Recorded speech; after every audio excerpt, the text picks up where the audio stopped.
Donc là, en fait, on est où là? On est dans quel endroit? À la forêt de Janas. Forêt de Janas, on va faire quoi? On va voir un chien? On va voir 2 chiens Ouais. qui ont une fâcheuse tendance à aboyer sur les vélos, les scooters, les voitures, tout ce qui se déplace vite. Donc là, aujourd'hui, on va travailler spécifique vélo. Merci beaucoup de participer à cette interview. Je suis vraiment content. Voilà, sache-le. Et en plus, à côté de ça, vous savez pas, mais entre l'accueil, le petit resto du midi au soleil et tout, on est bien de le sud. On est vraiment bien. Et j'ajouterai avec ça que je suis très honoré que tu participes de temps à autre en nous donnant quelques conseils, en regardant quelques vidéos qui sortent sur Synapse, en disant ah là c'est bien ce que tu fais Jo, mais avec un cas vraiment dangereux, t'aurais pas fait la même chose, oui ou non? Oui. Donc ça me fait revoir un peu ma façon de faire les choses. Donc voilà, ton regard a toujours été très apprécié et important pour nous. Je te remercie. Tu te présentes rapidement, donc tu fais de l'éducation depuis? Je suis éducateur canin depuis 22 ans maintenant. Depuis 22 ans. Tu me racontais un petit peu en off que tu avais commencé, même gamin, à faire des trucs... Oui, j'ai commencé très jeune. C'est mon père qui m'a formé, qui était lui aussi éducateur canin. Et donc je donnais mon premier cours collectif, j'avais 14 ans. J'en ai 37 aujourd'hui, j'en ai arrêté. Ah ouais, d'accord. Oui, effectivement, ouais, oui, c'est jeune. Et tu guidais donc des gens, donc tu avais aussi des aptitudes déjà même très jeunes, pas que avec les chiens, mais avec les gens, à pouvoir leur dire en cours collectif, vous faites ça et tout. Ben, aussi loin que je m'en souvienne, je crois qu'une des premières choses que j'ai appris, c'est à communiquer avec les chiens. D'accord. Avec les chiens de la famille, bien évidemment. Ouais. Et puis je suivais mon père partout, sur toutes ses interventions, déjà depuis très petit. Et donc j'ai été piqué au virus de l'éducation canine très tôt. Et tu me disais qu'il n'y avait pas beaucoup d'éducs en plus à l'époque. Non, très peu. Ouais. Très les peu. gens éduquaient pas leurs chiens. Il y en avait moins. Il y en avait moins et surtout on n'était pas sur la même volonté de vie avec les chiens. Maintenant les propriétaires veulent pouvoir aller partout avec leurs chiens, aussi bien au restaurant qu'en vacances, prendre les transports en commun. Moi je me souviens, mon grand-père, si je lui demandais s'il allait au restaurant avec son chien, c'était moi qui passais pour le fou quoi. Donc non c'était pas leur place et puis quand on avait une problématique on la réglait pas. Ouais. On laissait le chien dans le jardin, et puis on le sortait pas, et puis du coup on la réglait. On la réglait d'une certaine façon, d'une façon qui en tant qu'éducateur nous convient pas forcément, mais maintenant les gens, même quand ils ont une problématique, ils veulent quand même que ça se règle, et ils veulent pouvoir faire tout ce dont ils ont envie avec leur chien. C'est pas toujours possible jusqu'au maximum de leur envie, mais on essaye de s'en rapprocher en tout cas. Et oui, alors justement, c'est pas toujours possible jusqu'au maximum de leur envie, et il y a certains cas où aussi on a encore l'impression, parce que ça peut arriver dans le sens inverse, où en gros, là, ils veulent faire trop de choses peut-être avec leur chien, et où on peut peut-être exprimer que c'est un peu beaucoup. Oui, il y a des situations où ils vont avoir des envies de partage avec leur chien, et où le chien va pas être forcément dans la même émotion de plaisir qu'eux, et qu'il faut s'adapter aux chiens, et que certains chiens n'arriveront jamais à accéder à ce type de demande, et c'est pas grave en soi. Aujourd'hui, on s'est dit qu'on allait se faire une petite discussion avec Marc. Alors, pour vous le présenter. Alors, Marc ne travaille pas sur la chaîne tous les jours avec nous, comme on pourrait le faire avec les vétérinaires qui écrivent tous les textes avec moi, que je vulgarise, puis avec Théodore qui va les monter et tout. Voilà, là, on est vraiment dans l'équipe, le noyau central, mais va intervenir de temps en temps et surtout nous donner conseil si on a une vraie question sur un sujet où on a besoin d'expérience, on a besoin de savoir comment lui peut-être aurait fait ou des choses comme ça. Mais ce qui va nous importer ici, c'est de parler d'une notion qui est l'immersion, dont on voit que c'est plus ou moins bien fait sur Internet et surtout très critiqué. Oui. L'immersion, c'est quoi d'abord? Est-ce que tu peux nous expliquer un petit peu c'est quoi une immersion?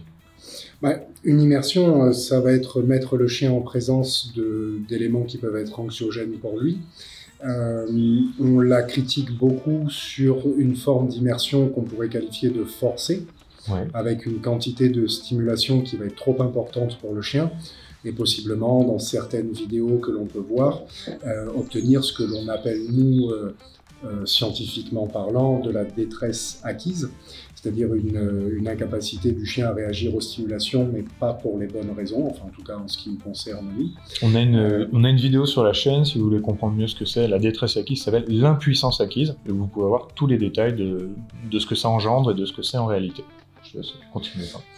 Et la problématique des critiques que l'on peut avoir là-dessus, c'est qu'on parle d'immersion sans jamais préciser est-ce qu'elle a été forcée ou est-ce qu'elle a été contrôlée. Okay. Et qu'il arrive à un moment où quand on a un chien qui va être réactif avec l'humain, par exemple, il va bien falloir qu'il s'y confronte. à un moment pour pouvoir progresser. Quand on parle de réaction, de chien réactif, ça peut être à cause de sa peur, ça peut être parce qu'il n'aime pas certaines choses. On sait qu'on connaît des chiens qui réagissent très mal parce que vraiment ils peuvent avoir une vraie aversion envers cette chose-là, pas parce qu'elle leur fait peur, ça existe. Et du coup, l'immersion, est-ce qu'elle va être utilisée que pour des chiens craintifs, parce que tu as parlé de chiens qui pourraient avoir peur, ou est-ce que ça va être utilisé dans toute situation où le chien aurait une mauvaise réponse émotionnelle? Alors, j'ai parlé en première intention de peur parce que ça va être le vecteur déclencheur pour 95% des chiens que l'on peut voir, et d'autres chiens pour lesquels l'émotion ne sera pas la même. On a des chiens qui sont en colère. On peut avoir des chiens qui sont frustrés de ne pas pouvoir aller au contact de tel ou tel élément, beaucoup sur les congénères dans ce type de situation. Donc des chiens qui vont être parfaitement sociables en liberté et un petit peu moins en laisse. La laisse représentant la contrainte et l'impossibilité de communiquer. D'où la frustration et ou la mauvaise gestion du congénère. Et un chien qui va du coup pouvoir présenter des comportements qu'on pourrait associer à de l'agressivité, alors que finalement, arrivé au contact, il ne se passe pas grand-chose. En fait, cette immersion, elle est importante dans tous les cas, c'est-à-dire qu'à partir du moment où le chien présente un mauvais comportement, je ne vois pas bien comment on peut lui expliquer qu'il serait préférable de faire différemment s'il n'est pas en présence de cet élément. En assurant bien évidemment, parce que c'est notre travail, tous les enjeux de sécurité, que ce soit pour le chien ou pour les différentes personnes croisées avec leur chien ou sans. Il est bien évident qu'un chien qui va avoir peur des vélos, on ne va pas aller le faire travailler au bord d'une étape du Tour de France. Il est aussi bien évident qu'un chien qui a peur des humains ne sera pas emmené sur un marché ou une brocante. Et c'est évident pour toi. C'est évident pour moi, oui. Pas forcément pour tout le monde. Exactement. Oui. C'est le problème. Et ça, c'est l'immersion forcée. Ça, c'est délétère. D'accord. Parce que si on obtient des résultats, on ne les obtient pas pour les bonnes raisons. Maintenant, sous prétexte de protéger les émotions du chien, ne pas le mettre en présence et ne pas le confronter à ce qu'il peut appréhender, c'est pour moi une erreur. Donc on va essayer de travailler, moi je le présente toujours comme ça à mes propriétaires, si on doit résumer les émotions d'un chien par 3 couleurs pour faire schématique et compréhensible, bien sûr qu'il pourrait y avoir tout le panel de l'arc-en-ciel, mais vert je vais très bien, orange je suis un peu stressé et rouge je suis en panique, c'est ni dans le vert ni dans le rouge qu'on travaille, c'est toujours dans le orange. D'accord. Et donc il y a trop de chiens, je trouve, qui sont travaillés dans le vert, encore une fois sous prétexte de les protéger de leurs propres émotions, et ils ne peuvent pas progresser. Il faut bien qu'ils se rendent compte à un moment que cet humain qui fait tant peur ne va pas lui faire de mal, et c'est pas en restant à 250 mètres de cet élément-là qu'on va pouvoir progresser. Est-ce que dans ce genre de cas, tu travailles dans le vert avant, en amont, pour savoir si par exemple tu vas avoir un chien qui déjà est capable d'être calme, un chien qui est capable d'écouter des ordres, qui a déjà une éducation, tout simplement, quand tu as un coup de fil de quelqu'un qui dit « mon chien a peur des gens », tu vas déjà leur demander un entraînement au préalable avant d'aller le faire même du orange, ou est-ce que tu peux aller directement dans cette situation? Non, je peux aller directement dans cette situation parce que l'éducation et l'obéissance du chien vont être un vecteur d'amélioration, quelque chose sur lequel on va s'appuyer pour pouvoir rediriger d'autres comportements, mais je ne veux pas biaiser mon analyse en demandant aux gens de modifier des choses qu'ils feraient au moment où ils m'appellent. Donc moi, la plupart du temps, si par exemple le chien a peur dans un milieu urbain, pour faire très général, on va directement aller dans ce milieu urbain. Bien évidemment, encore une fois... Donc c'est pas le jour où tu travailles, mais c'est le jour où tu observes finalement. Exactement. D'accord. Et je demande aux gens justement de faire exactement comme ils le font d'habitude, sans rien modifier. Donc je leur dis, alors, bien évidemment de manière raisonnable, mais s'ils engueulent le chien, qu'ils le fassent. S'ils lui crient dessus, qu'ils le fassent. S'ils ne font rien, qu'ils ne fassent rien. S'ils détournent son attention avec des friandises ou autre, peu importe la technique qu'ils emploient, je dois, pour pouvoir analyser la problématique de manière systémique, c'est-à-dire dans l'aspect global, bien évidemment qu'il y a le comportement intrinsèque du chien, mais aussi toutes les influences positives ou négatives du propriétaire. Et pour pouvoir après donner des conseils qui vont vraiment être adaptés, je souhaite que les gens se comportent comme ils le font d'habitude. Et après, je vais leur donner des conseils qui seront les plus adaptés possibles. Donc on veut différencier donc 2 types d'immersion, on va le dire comme ça pour simplifier un peu les choses, une immersion forcée et une immersion contrôlée. Exactement. Donc l'immersion forcée, ce serait forcer, on va utiliser ces mots-là, forcer le chien à se retrouver dans une situation beaucoup trop anxiogène. Oui. Ok. On parlait de peur tout à l'heure, c'est pour ça que j'utilise le terme d'anxiogène, mais ça pourrait être la même chose sur un chien qui aurait des colères, je sais pas moi, un chien qui n'aime pas les humains, le mettre dans un lieu où il y a 70 humains dans une maison serrée, serait tout aussi inadapté, quoi. Oui, ça n'a strictement aucun intérêt. D'autant plus qu'on pourrait, dans ce genre de situation, avoir un chien qui ne réagit pas. Pourquoi ? Parce que la quantité de stimulation va être trop importante. Et que moi, je le présente très souvent comme ça, j'aime pas les araignées. Autant les chiens, je les appréhende sans aucun problème. Ouais. Les araignées, c'est pas trop mon truc. Si dans une pièce comme là où on est aujourd'hui, on vient me positionner une mygale au sol, c'est une chose. Si on en positionne une centaine, je peux t'assurer que je vais rester pétrifié, ouais. et que je ne présenterai pas de comportement analysable. Oui, d'accord. Et donc mettre un chien dans une situation qui va le pétrifier, on va le placer dans le rouge, et ça c'est pas bien, et je vais biaiser mon analyse. Donc c'est une des 4 manières de réagir à la peur, on en parle souvent nous en tant qu'éducateurs, oui. Entre la fuite, l'attaque, la négociation, on va dire, le fait de présenter des signes d'apaisement pour le chien, et ou, du coup, le freeze. Et effectivement, si un chien se retrouve en état de panique, s'il se retrouve en état de vouloir attaquer, s'il se retrouve en état de freeze, on est clairement dans le rouge total, et nous, ce qu'on essaye, c'est plutôt d'essayer de trouver cette dernière un petit peu possibilité qui serait de pouvoir appréhender mieux les choses, pouvoir négocier sans avoir un état émotionnel qui explose, quoi. Tout à fait. Donc on va parler donc maintenant d'immersion dite contrôlée. Alors, l'immersion contrôlée consiste à... Qu'est-ce que tu te dis dans ta tête quand tu dois créer une immersion contrôlée ? Alors, l'immersion contrôlée, elle peut se placer dans deux éléments différents. Mmh. Soit je vais aller directement en ville, souvent je dis aux gens dans le monde réel, en choisissant un lieu de promenade et une heure que je connais, où je vais avoir un nombre de stimulations assez réduite. D'accord. Donc je vais contrôler en partie l'immersion. Parce qu'à ce moment-là, il peut y avoir un amas de cyclistes qui débarquent. Exactement, que je n'avais pas prévu. Ouais. Bon. Avec, si possible, un lieu qui va être le plus ouvert pour que je puisse, moi, observer d'assez loin ce qui se passe, que le chien aussi puisse observer d'assez loin, et qu'on ait du déport d'un côté ou de l'autre pour pouvoir éloigner le chien si vraiment la situation me semble trop stressante pour lui, et que c'est pas forcément intéressant sur le plan pédagogique de le confronter à cette situation-là. Et après, on va avoir une immersion qui va être beaucoup plus contrôlée, que je vais mettre en place dans ma structure, sur mon terrain, avec mes bénévoles, parce que j'ai la chance, dans mon club, d'avoir des gens très investis, qui vont venir nous aider sur leur temps personnel, pour améliorer le comportement d'autres chiens. J'en profite, on fait un tout petit pas de côté, histoire de parler un peu de ton club. Donc toi, du coup, tu as Saint-Cyr-sur-Mer, c'est écrit ici, voilà, hein, école du chien. C'est ton club à toi, tu l'as créé donc il y a longtemps. Oui. Combien de temps du coup, ça fait maintenant 28 ans. Donc ce club en question accueille des chiens avec des adhérents, oui.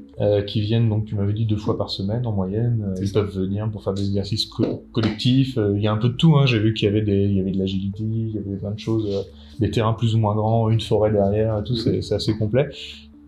Et donc du coup, dans ce club, tu as des bénévoles, c'est ce que tu dis. En fait, ce sont des adhérents, oui, qui vont prendre sur leur temps pour venir amener leur chien, ou même leur présence, ou venir en vélo, ou venir avec du matériel, des bâtons de marche, des skis, des tronçonneuses, tout ce qu'on veut, pour aider à faire avancer les chiens de tes clients. Exactement. D'accord. Et là, on va être sur un contrôle total de l'immersion, où je vais pouvoir demander aux gens de s'éloigner, de passer plus près, plus vite, moins vite, de recommencer les exercices qui, en extérieur, va être beaucoup plus difficile. Une fois que le vélo est passé, il est passé. Puis s'il est passé un peu trop vite, il est passé un peu trop vite et ça va être compliqué d'arrêter le cycliste pour lui demander de la refaire. Et en plus, peut-être trop vite même pour l'émotion du chien, donc en plus, ça nous dessert. Tout à fait. Ouais. Et là, je vais pouvoir vraiment mettre des étapes à la progression du chien et pouvoir avancer pas à pas à son rythme à lui. Et une fois que le comportement a été en partie amélioré sans qu'on ait obtenu totalement les résultats, on va pouvoir se reconfronter à ce fameux monde réel dans de meilleures conditions. Et tu vas peut-être rire ce que je veux dire, mais en fait, on devrait dire immersion contrôlée avec justesse, j'ai envie de dire, parce que l'immersion contrôlée mal faite, ça existe aussi. Oui, tout à fait. Il y a eu un très bel exemple, je crois que c'est sur Netflix, où il parlait de rééducation de chiens, et j'ai vu le premier épisode où c'est un chien qui avait peur des vélos, et donc ils prennent le chien, ils le mettent au milieu d'une salle, qui est à eux, hein, c'est leur grand stand, c'est dans un hangar que ça se passe, et ils attachent le chien à un piquet, et il vient avec son vélo, et il roule tout près du chien, comme ça on a un chien prostré au milieu, et il s'habitue là, il s'habitue. Alors est-ce qu'il s'habitue à ce moment-là? Alors non, il s'habitue absolument pas. Nous, quand on voit ce type de vidéo, on a beaucoup de mal à rester calme, Oui. parce qu'on va percevoir chez le chien un certain nombre de signaux de très grand malaise, qui n'est pas forcément perceptible pour des auditeurs lambda ou même des propriétaires de chiens. On va penser que le travail est fait, qu'il est fait de la bonne manière, alors que non seulement le travail de fond n'est pas fait, parce que le chien aura toujours peur des vélos à l'issue d'une séance comme celle-là, mais simplement on va peut-être supprimer le symptôme. Le symptôme étant la réaction sur le vélo. Visible. Mais est-ce qu'on a supprimé réellement la cause, qui était la peur du vélo? A priori, certainement pas. Mais simplement, on a des résultats qui peuvent, si on peut parler de résultats, mais en tout cas, on a une disparition du symptôme qui peut être très rapide dans ce genre de situation, et donc sembler être un travail d'une extrême compétence, finalement. Ce qui n'est pas forcément le cas. Nous qui travaillons aussi sur la théorie, on peut nommer plusieurs choses qui vont pas, donc l'intensité de ce qui lui arrive au chien, donc le vélo qui tourne à 2 cm de lui, et puis la voie de sortie, qui n'existe pas. Le chien, on parlait d'endroits, tu l'as dit juste avant, d'endroits où le chien peut voir de loin, et où il peut avoir de l'espace aussi pour exprimer son comportement. Là, en fait, on a un chien qui est attaché à un piquet. Donc de base, il n'y a pas de voie de sortie, il ne peut pas exprimer un comportement différent que celui de devenir prostré et de ne rien faire.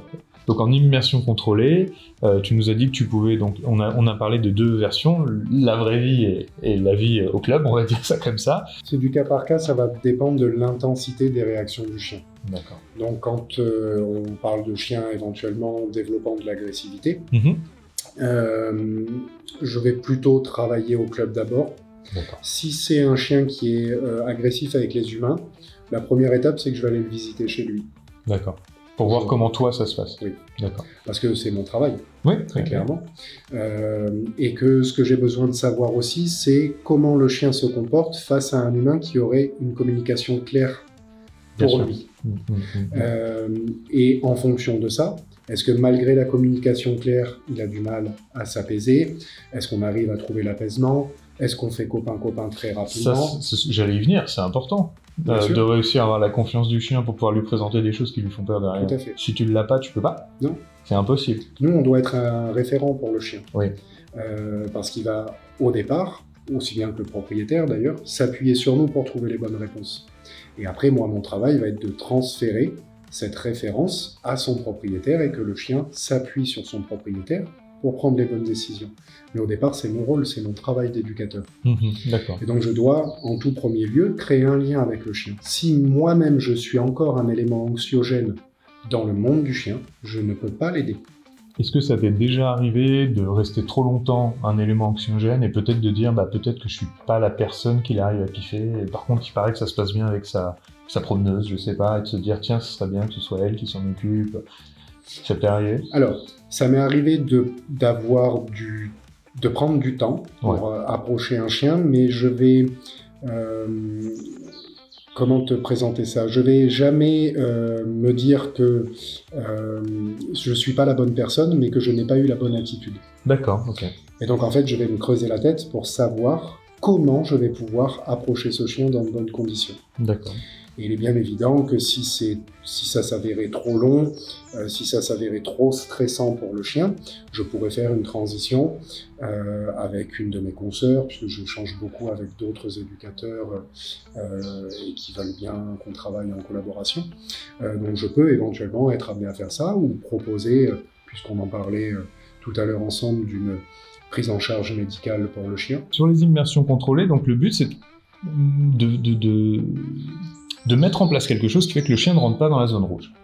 Mais, si on prend le cas d'un chien qui rentre en zone rouge quand il voit quelque chose à 300 mètres, parce qu'on est à 300 mètres, ça marche pas, je peux le mettre à 400, je peux le mettre à 500, en fait à un moment c'est parce qu'il le voit pas que ça marche pas. Oui, bien sûr. Voilà. Dans ces cas-là, il peut t'avérer effectivement de te dire, tiens, peut-être que je réfère à un vétérinaire pour savoir si on peut pas avoir un soutien qui puisse nous aider à le mettre dans de meilleures conditions.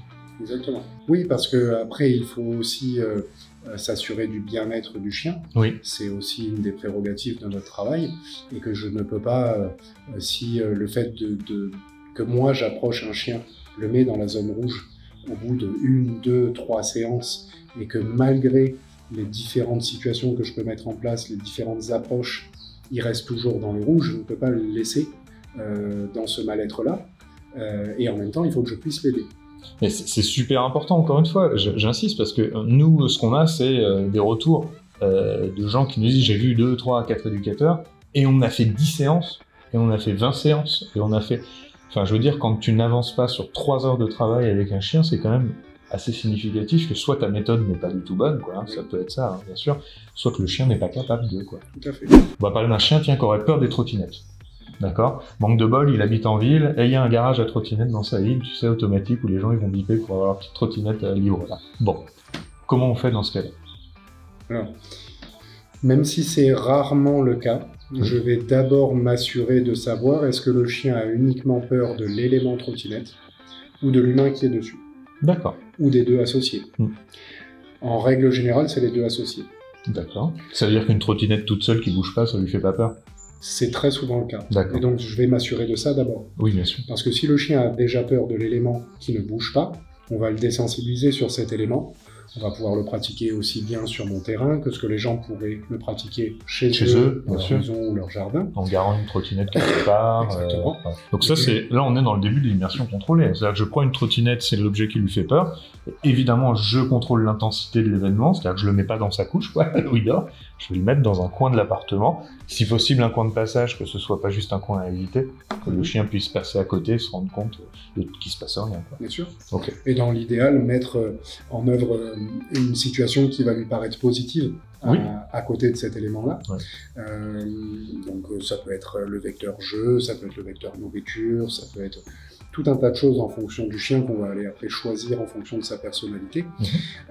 Et une fois que ce travail-là est fait, si on s'est rendu compte effectivement qu'il avait déjà peur de l'objet en lui-même, à ce moment-là, on va continuer le travail en allant en extérieur, par exemple.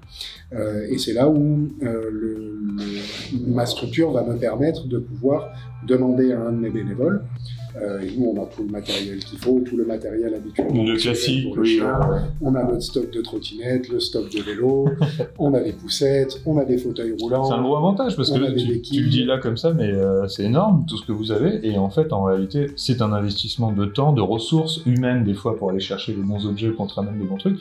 Et la plupart des éducateurs, donc moi j'en fais partie, qui va directement travailler chez les gens et tout, je fais l'effort d'aller chercher autour de moi des gens, tiens, j'enregistre dans ma tête, tiens, et lui c'est un motard, cool, si un jour j'ai besoin d'une moto, je vais l'utiliser. Et j'enregistre comme ça les trucs, ce qui n'est pas vraiment le cas de beaucoup de gens, et je le comprends, hein, c'est un effort vraiment supplémentaire dans notre travail que d'aller chercher les ressources des fois qu'on n'a pas ou qui sont compliqués, quoi. Mais pour une bonne immersion contrôlée, il faut le contrôle sur l'élément faut le gérer. Puis ça permet aussi de créer une communauté. C'est mieux. Une communauté d'entraide. C'est vrai. Ce qui est dans le monde d'aujourd'hui pas une mauvaise chose. C'est bien. Et la plupart d'ailleurs de mes bénévoles sont d'anciens propriétaires de chiens à problème. Pour faire très général. D'accord. Okay. Et donc ils vont, eux ayant été aidés par d'autres, vont avoir envie d'aider d'autres propriétaires de chiens. Et moi, j'ai essayé de créer cette communauté, cet aspect très familial dans ma structure. Il se trouve qu'a priori, j'ai réussi. Oui, je suis très content. Ça a l'air bien, ça. Parce que mon travail n'aurait pas la même qualité sans mes bénévoles. Oui, tout à fait. Donc là, tu te retrouves dans une situation où tu peux mettre en place à peu près tout ce que tu veux. On revient à notre trottinette. Donc d'abord, tu vas vérifier que c'est pas la trottinette toute seule ou que c'est pas l'humain sur la trottinette, donc l'humain tout court en fait, tout court. Et puis ensuite, est-ce que c'est une trottinette en mouvement? Est-ce que c'est une trottinette qui bougerait pas? J'imagine que tu fais vraiment étape par étape. Oui. Et donc, c'est comme ça qu'on contrôle. Exactement. Étape par étape. Et on monte. Voilà. La distance avec le chien, tu vas la prendre en fonction des réactions du chien. Oui. Donc ça, c'est notre axiome sur la chaîne, c'est regarde la tête que fait le chien, quoi. C'est super important, c'est lui le premier désigné, enfin, le premier impacté par tout ce qu'on est en train de faire, quoi. Donc cette distance, une fois que t'as par exemple compris que ce chien il a peur des gens, donc des trottinettes qui roulent quand il y a quelqu'un dessus. Quelle est la suite du travail? Mais après, tu parlais de distance, je vais du coup aller chercher la distance de réaction. Ouais. Parce qu'on peut avoir un chien qui ne réagit pas quand la trottinette est à, je sais pas, mettons 20 mètres. Et en dessous de 20 mètres, ça va être plus compliqué pour lui. On se fait attaquer par les moustiques. On se fait défoncer de partout. J'ai des boutons qui commencent à arriver. Plus je réagis mal. Pardon, donc, excuse-moi. Donc on peut avoir un chien qui réagit, admettons, en dessous de 20 mètres et pas au-dessus.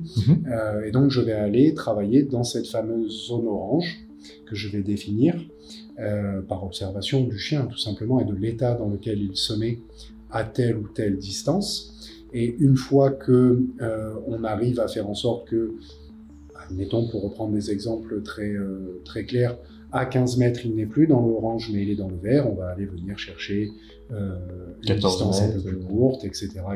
14 mètres. Toujours en s'adaptant à ce que le chien est capable de produire. Et donc ça peut être, on peut passer de 15 mètres à 2 avec un chien entre 2 ou 3 séances, et puis d'autres ça va être un peu plus long. Et c'est pas grave en soi. L'important c'est qu'il progresse. Oui. Qui progresse à une allure raisonnable.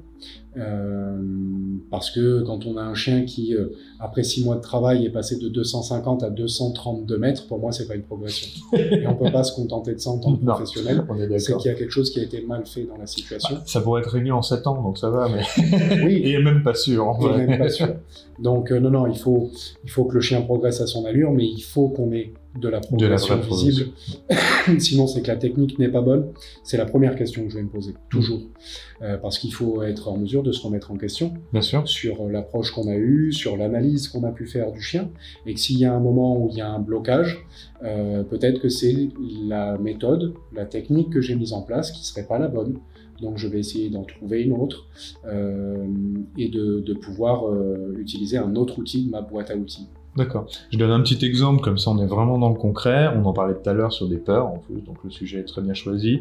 Peut-être que mon chien pourrait ne pas supporter cette trottinette à 15 mètres, et peut-être qu'il avance pas au fil des séances, mais peut-être que mon chien qui joue pourrait très bien supporter cette trottinette à 15 mètres. Donc c'est ça en fait qu'on va des fois changer sur sa méthode, c'est qu'est-ce que le chien est en train de faire. Alors qu'il joue, ça veut pas dire qu'il la voit pas arriver, hein. Ça veut juste dire qu'il est dans un bon mood et qu'en fait, du coup, cette chose le dérange moins. Il est hors de question de la mettre à 2 mètres tout de suite. Mais on va peut-être pouvoir réussir à avancer beaucoup plus comme ça. Donc c'est ça qu'on va aller chercher dans la boîte à outils, d'autres méthodes, d'autres façons de se positionner, peut-être d'autres environnements aussi des fois, et puis pour pouvoir après revenir dans les environnements les plus délicats, quoi. Oui, bien sûr. Ouais. Il se peut que votre travail que vous faites dans une immersion contrôlée, plutôt bien faite, en ville ne fonctionne pas, mais que le fait de l'avoir fait ensuite sur le terrain vous permette de revenir en ville, alors que vous avez fait le même travail, quoi. C'est juste que l'ambiance générale lui a permis de comprendre. Oui. Très bien. Donc, le petit coup de gueule un petit peu autour de l'immersion, c'est que tu disais, il y avait beaucoup de critiques sur Internet qui hurlaient un petit peu sur ça, sans doute des fois à raison d'ailleurs. Mais qu'est-ce que tu peux nous en dire? Qu'est-ce que tu as lu? Qu'est-ce qui t'a... Parce que tu m'avais dit que c'était...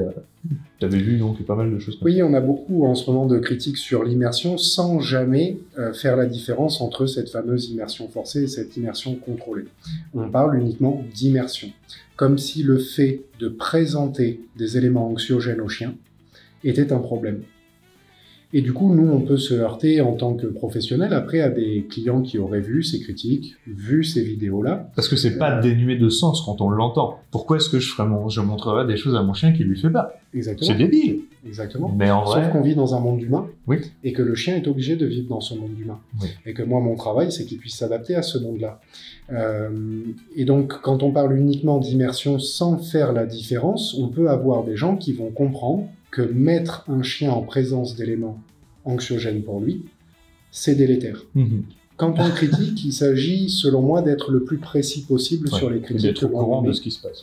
Et être trop généraliste peut amener d'autres problématiques, en fait. Donc, soit on est précis, soit on l'est pas et on ne fait pas la critique. Très bien. Vous avez compris? Attention dans les commentaires. Il se peut que sur quelque chose de très rare, tu vas voir où je veux en venir, mais on puisse effectivement éviter dans ce cas-là le souci, parce que ce n'est pas quelque chose auquel le chien est confronté quotidiennement, ou en tout cas de manière hebdomadaire. Et là où on pourrait rejoindre à la limite le fait que l'immersion est peut-être pas forcément utile, ou même tout le travail autour, c'est quand vraiment c'est quelque chose d'exceptionnel. Un chien qui se tiendrait absolument bien partout, qui aurait absolument de problème nulle part, sauf au café du coin, est-ce que ça vaut vraiment le coup d'emmerder ce chien? C'est une vraie question, hein. Tu peux me dire oui, ça y a voir, mais c'est pas un choix orienté, d'emmerder ce chien. Je sais pas. Moi je sais pas, qu'est-ce que t'en penses? Non, je pense qu'il y a certains chiens qui vont avoir de grandes difficultés à s'adapter à certaines activités dans lesquelles on voudrait les emmener, mais qui ne sont pas obligatoires pour le chien. Jusqu'à preuve du contraire, aller boire un café avec son chien, c'est principalement un plaisir pour nous propriétaires. Il faut quand même garder à l'esprit qu'on demande au chien de rester couché sous la table dans l'idéal et de pas rien faire en chose. Oui. Ce n'est pas la meilleure activité à nous proposer. S'il ne reste que ça, qu'il n'est pas capable d'encaisser émotionnellement, je pense qu'on peut s'en passer. Pas forcément du café, hein, on a le droit d'aller boire un café, mais on ira à ce moment-là sans son chien, et c'est pas bien grave. Pareil pour le restaurant ou tous ces éléments-là. Maintenant, il faut que le chien soit capable d'avoir une vie de chien, de pouvoir sortir dans différents environnements, encore une fois, sans forcément l'obliger à faire le vide-grenier du dimanche de la région, sûr, et là aussi c'est pas bien grave s'il ne peut pas participer avec nous. Il faut qu'il y ait une notion de plaisir pour le chien, mais si tous les humains font peur, à ce moment-là il n'y a plus grand chose que le chien va pouvoir faire dans une vie normale. Donc ça il faut le régler. Exactement. Là, j'ai un exemple très très simple de mes propres chiens qui se tiennent divinement bien au restaurant.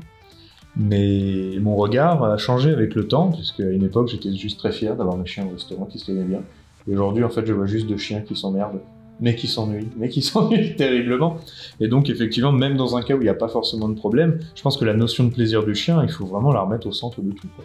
Oui, c'est plaisir du chien. C'est très important. Les activités que l'on partage, ce sont des activités partagées. Oui. Ce mot reste le plus important. Et donc, si on prend, nous, du plaisir à avoir nos chiens, mais que nos chiens, à ce moment-là, n'ont pas plus d'émotions positives que ça, est-ce qu'il est vraiment nécessaire de les avoir avec nous? La question se pose. Merci beaucoup. Mais je t'en prie. Super. Et puis voilà, donc si vous êtes dans le coin, n'hésitez pas à venir ici, il y a des super immersions contrôlées. Non mais surtout il y a des gens merveilleux et très agréables. Merci encore, et puis à bientôt sur la chaîne. Ciao ciao.